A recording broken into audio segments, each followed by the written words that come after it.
What we are going to do is we are going to rank Damien Chazelle movies. We've only had 4. Okay. We're going to rank them. The first release, we had Whiplash back in 2014. Right. And then we have La La Land from 2016. We have First Man with Ryan Gosling, 2018. Now we have Babylon in 2022. Ricky Flex, I think we should start off with number 1 because I feel like we're going to have the same one. Or should we go 4, 3, 2, 1? Let's do 4 because I think we'll all have the same. We'll both have the same 4. Okay. So Babylon 4.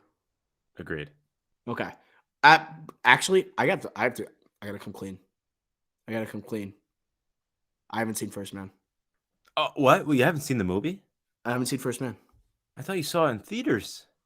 No, I never saw it.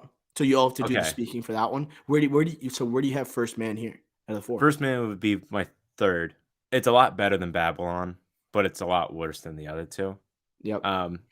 But the more you rewatch it, the more appreciation I have for it. It is really good. I think it actually it should have been nominated. I don't think win, but it should have been nominated. Like the hype that I got around it for a lot of awards. I love that movie, but it's nowhere near the first 2.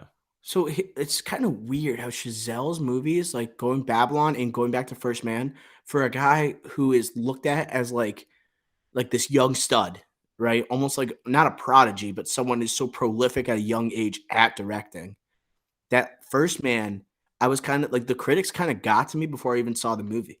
And I just heard like Gosling is not electric in this movie. He's pretty average. He's plain. He doesn't add anything to this movie like everyone thought he was going to, you know? Um, and I know the visuals, knowing Chazelle, they're probably be on point. The technical stuff will most likely be on point. But I think you also turned me off on this movie a little bit, and I just never got to it, which is crazy. So I'm putting this on you.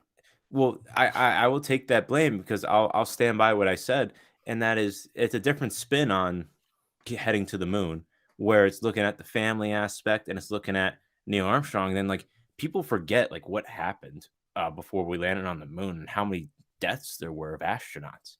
Yep. Like people just forget about that, and then like the families it affects, and then everyone it affects around it because they all live together. They all live in houses on the same street around Houston, like NASA, like where they train.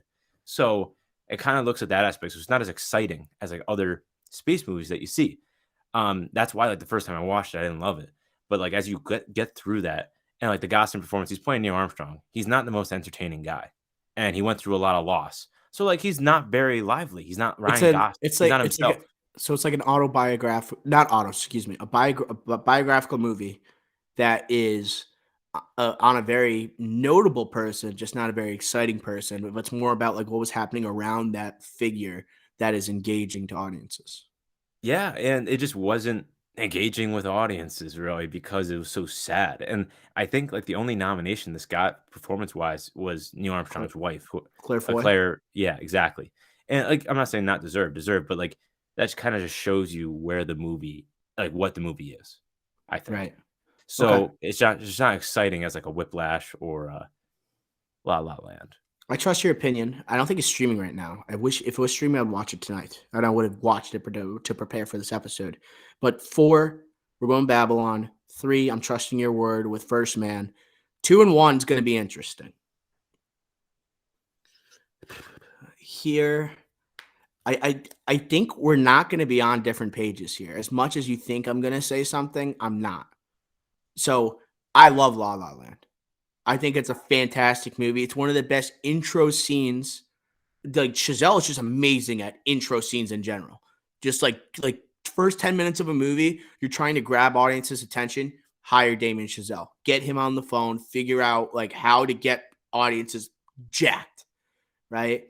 That highway scene dude, I can't believe he's made 2 Hollywood movies. Like, why did he? Makes no sense why he made Babylon right now. It just blows my mind. But talking about La La Land now, I have it at 2. La La Land's at 2. As much as I love it, The hype around this movie and the 2016 movie, 2017 Oscars, like everyone thought was going to win Best Picture. The Moonlight won, and this movie's beloved right at the start, right? And I think this kind of like because obviously Whiplash, indie film for the most part, right? Like not high budget. And like this one, I think La La Land made a crap ton of money. All right, for not being a blockbuster, not being an IP movie, you know, um, and like Emma Stone won. I think a lot of people thought Ryan Gosling was going to win for Best Actor here, but at the end of the day, Whiplash is amazing. Like it is just something different, and I think we need to do more things like that. And I think that script is amazing. I think that's the best script easily out of the four here. And that's why I have Whiplash at 1. And I think it has the best performance out of all four of these movies in a So much J.K. tighter. Simmons. It's good. Just a force to be reckoned with. And I think that's the difference point here. Yes, I love Ryan Gosling in La La Land.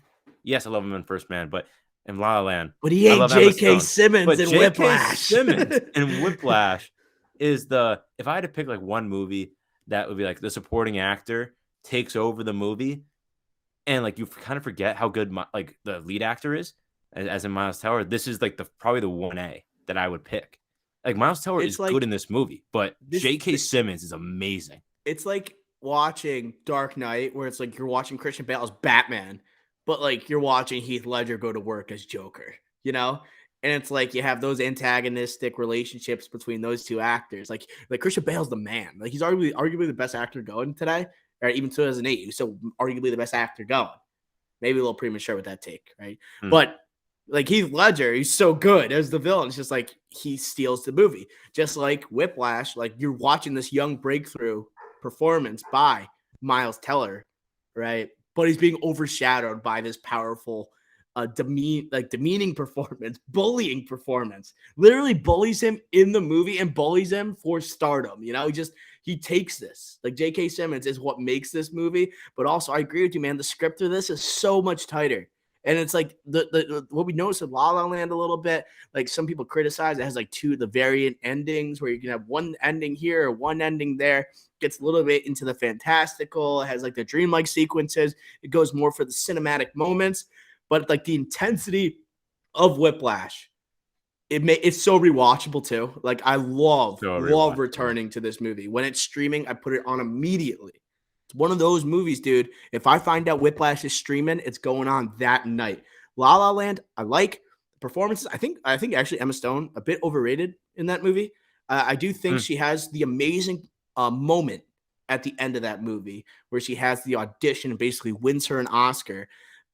And I think her chemistry with Gosling's really good, right? But I just don't think it's like on the level of like J.K. Simmons in Whiplash. No, Like it's not no, that good. nothing. But people like gave her the Oscar before because it was a follow up to Whiplash. Chazelle, it's like, okay, sophomore movie. It's going to be a big one. It's like Tarantino, Pulp Fiction, second movie, like, you know, and he's like one of those young guys who's touted as like the next, you know? So everyone's just Tarantino? like, they like handed Emma Stone the Oscar before the ceremony even happened. You handed like La La Land, like the best picture, even though it doesn't win. People like gave that the Oscar literally before it was like this before the ceremony, right? It's just crazy Warren to me. Beatty. It's just clear to me that Whiplash is the better movie, even Yeah, though like La La Land's highly touted as maybe his and best.